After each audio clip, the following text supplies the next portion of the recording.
নমস্কাৰ আপোনালোক সকলোকে নতুন এটা গুৰুত্বপূৰ্ণ ভিডিঅ'লৈ স্বাগতম জনাইছোঁ। আজিৰ এই ভিডিঅ'টোত আমি টপ 30 কমন কুৱেশ্যন এনচাৰ আলোচনা কৰিম। গতিকে আপোনালোক যিসকলে এতিয়াও এইখন গাইডবুক ডাউনলোড কৰি লোৱা নাই, এইখন গাইডবুক আপোনালোকে ডাউনলোড কৰিব পাৰিব। এতিয়া আকৌ আপোনালোকে 50% ৰেহাই মূল্য অৰ্থাৎ টোটেল আপোনালোকে 85% ৰেহাই মূল্যত ডাউনলোড কৰিব পাৰিব। মানে এইখন গাইডবুক আপোনালোকে মাত্ৰ 99 টকাত ডাউনলোড কৰিব পাৰিব। আপোনালোক যিসকলৰ নাৰ্ছৰ সপোন আছে আপোনালোকে এইখন গাইডবুকৰ পৰা এবাৰ প্ৰিপাৰেশ্যন কৰি চাওক আৰু এক্সাম দি আহি আপোনালোকে ক'ব লাগিব যে এইখন গাইডবুকৰ পৰা কিমান কুৱেশ্যন এনচাৰ কমন আহিছে। গতিকে আপোনালোক যিসকলে এতিয়াও এইখন গাইডবুক ডাউনলোড কৰি লোৱা নাই, ডাউনলোড কৰি ল'ব পাৰিব। যথেষ্টখিনি ৰেহাই মূল্যত আপোনালোকক বৰ্তমান সময়ত আমি এইখন গাইডবুক প্ৰভাইড কৰিছোঁ। মাত্ৰ 99 টকাত আপোনালোকক এইখন গাইডবুক প্ৰভাইড কৰিছোঁ, য'ত সম্পূৰ্ণ চিলেবাছ অনুসৰি A to Z question answer আপোনালোকে অসমীয়াতে লাভ কৰিব, মোবাইলতে পঢ়িব পাৰিব। গতিকে আপোনালোক যিসকলে ডাউনলোড কৰি ল'ব বিচাৰে ডাউনলোড কৰি ল'ব পাৰিব। লিংক ডেছক্ৰিপশ্যন বক্সত এভেইলেবল আছে। চ' বেছি পলম নকৰি ভিডিঅ'টো আৰম্ভ কৰিছোঁ।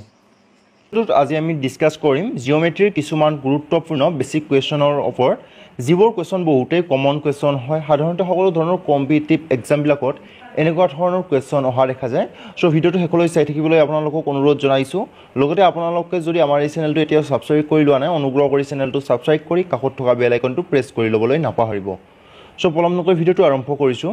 আজি প্ৰথম কুৱেশ্যনটো আছে এটা নিৰ্দিষ্ট বিন্দুৰ মাজেৰে আঁকিব পৰা সৰল ৰেখাৰ সংখ্যা।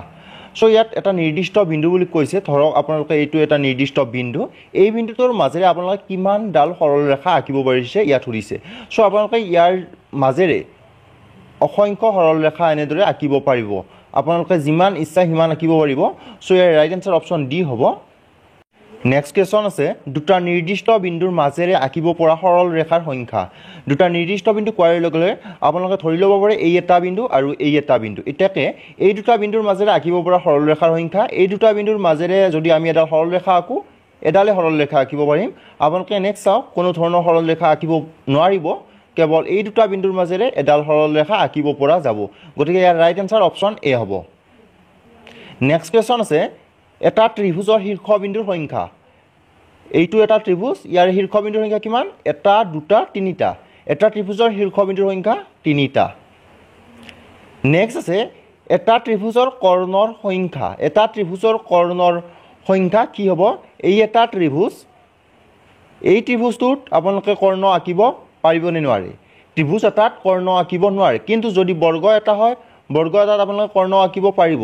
ধৰক এ বি চি ডি এটা বৰ্গ, এই বৰ্গটোত আপোনালোকে চি বি বা এ বি এনেদৰে কৰ্ণ আঁকিব পাৰিব, কিন্তু এ বি চি এই ত্ৰিভুজটোত আপোনালোকে কোনো ধৰণৰ কৰ্ণ আঁকিব নোৱাৰিব। গতিকে ৰাইট এনচাৰ অপশ্যন ডি 0।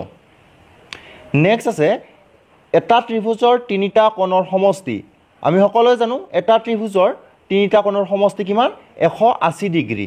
এটা ত্ৰিভুজৰ তিনিওটা কোণৰ সমষ্টি 180 ডিগ্ৰী। নেক্সট কুৱেশ্যন আছে এটা সুষম বহুভুজৰ তিনিটা বাহু থাকিলে তাক কোৱা হয়। চ' ইয়াৰ ৰাইট এনচাৰ হ'ব অপশ্যন এ সমবাহু ত্ৰিভুজ। আপোনালোকে কুৱেশ্যনটোত মন কৰিব, এটা সুষম বহুভুজৰ তিনিটা বাহু থাকিলে তাক সমবাহু ত্ৰিভুজ বুলি কোৱা হয়। নেক্সট এতিয়া আমি চাম বিষমবাহু ত্ৰিভুজ কাক কয়। আমি সকলোৱে জানো এটা ত্ৰিভুজৰ তিনিটা বাহু থাকে, আৰু সেই ত্ৰিভুজটোৰ যদি তিনিওটা বাহু অসমান হয় তেনেহ'লে সেই ত্ৰিভুজটোক আমি বিষমবাহু ত্ৰিভুজ বুলি ক'ম। আৰু তিনিওটা বাহু অসমান হোৱাৰ লগে লগে ত্ৰিভুজটোৰ তিনিওটা কোণৰ মানো বেলেগ বেলেগ হ'ব। গতিকে সেই ত্ৰিভুজটোক আমি বিষমবাহু ত্ৰিভুজ বুলি ক'ম। নেক্সট আছে সমদ্বিবাহু ত্ৰিভুজ। যদি এটা ত্ৰিভুজৰ যিকোনো দুটা বাহু সমান হয় তেনেহ'লে সেই ত্ৰিভুজটোক সমদ্বিবাহু ত্ৰিভুজ বুলি আমি ক'ম। নেক্সট আছে সমকোণী ত্ৰিভুজ। যদি এটা ত্ৰিভুজৰ যিকোনো এটা কোণৰ মান 90 ডিগ্ৰী হয়, অৰ্থাৎ যিকোনো এটা কোণৰ মান 90 ডিগ্ৰী হয়, তেনেহ'লে সেই ত্ৰিভুজটোক আমি সমকোণী ত্ৰিভুজ বুলি ক'ম। ইয়াত আপোনালোকে A B C ত্ৰিভুজৰ B কোণটো 90 degree দেখিছে, এই ত্ৰিভুজটোক আমি সমকোণী ত্ৰিভুজ বুলি ক'ম। নেক্সট কুৱেশ্যন আছে সমবাহু ত্ৰিভুজৰ প্ৰতিটো কোণৰ পৰিমাণ। সমবাহু ত্ৰিভুজ কাক বোলে ইতিমধ্যে আমি কৈ আহিছোঁ যে এটা ত্ৰিভুজৰ যদি তিনিওটা বাহু সমান হয় তেনেহ'লে সেই ত্ৰিভুজটোক সমবাহু ত্ৰিভুজ বুলি কোৱা হয়। এ বি চি এই ত্ৰিভুজটোৰ তিনিওটা বাহু সমান, গতিকে তিনিওটা বাহু সমান হ'লে ইয়াৰ তিনিওটা কোণৰ মানো সমান হ'ব। গতিকে আমি ইয়াৰ এনচাৰ হ'ব 60 ডিগ্ৰী, কিয়নো এটা ত্ৰিভুজৰ তিনিওটা কোণৰ সমষ্টি হৈছে 180 ডিগ্ৰী। গতিকে তিনিওটা কোণ যদি সমান হয় তেনেহ'লে প্ৰতিটো কোণৰ মান 60 ডিগ্ৰী হ'ব। গতিকে right answer option C. Next আছে এটা সমদ্বিবাহু সমকোণী ত্ৰিভুজৰ সমকোণ নোহোৱা কোণ দুটাৰ প্ৰতিটোৰ মাপ। সমদ্বিবাহু সমকোণী বুলি কোৱাৰ লগে লগে দুটা বাহু সমান হ'ব লাগিব আৰু এটা কোণ 90 ডিগ্ৰী হ'ব লাগিব গতিকে ত্ৰিভুজটো এনেকুৱা ধৰণৰ হ'ব ইয়াৰ ধৰক এ বি চি এটা ত্ৰিভুজ ইয়াৰ এ বি আৰু বি চি বাহু দুটা সমান আৰু বি কোণটো 90 ডিগ্ৰী গতিকে এই কোণটো 90 ডিগ্ৰী হৈ যোৱাৰ লগে লগে সমকোণ নোহোৱা কোণ দুটা এই দুটা কোণ 45 ডিগ্ৰী হ'ব গতিকে right answer option B 45 degree নিশ্চয় আপোনালোকে বুজি পাইছে যে এটা সমদ্বিবাহু সমকোণী ত্ৰিভুজ বুলি কোৱাৰ লগে লগে দুটা বাহু সমান হ'ব আৰু এটা কোণ 90 ডিগ্ৰী হ'ব লাগিব গতিকে এ বি চি এই ত্ৰিভুজটোৰ এ বি আৰু বি চি দুটা সমদ্বি দুডাল বাহু সমান গতিকে ত্ৰিভুজটো সমদ্বিবাহু আৰু কোণ বি 90 ডিগ্ৰী গতিকে ইয়াৰ সমকোণী নোহোৱা কোণ দুটা হ'ব 45 ডিগ্ৰী যেহেতু এটা ত্ৰিভুজৰ তিনিওটা কোণৰ সমষ্টি 180 ডিগ্ৰী গতিকে বি কোণটো যদি 90 ডিগ্ৰী হৈ যায় তেনেহ'লে কোণ এ আৰু কোণ চি 45 ডিগ্ৰী হ'ব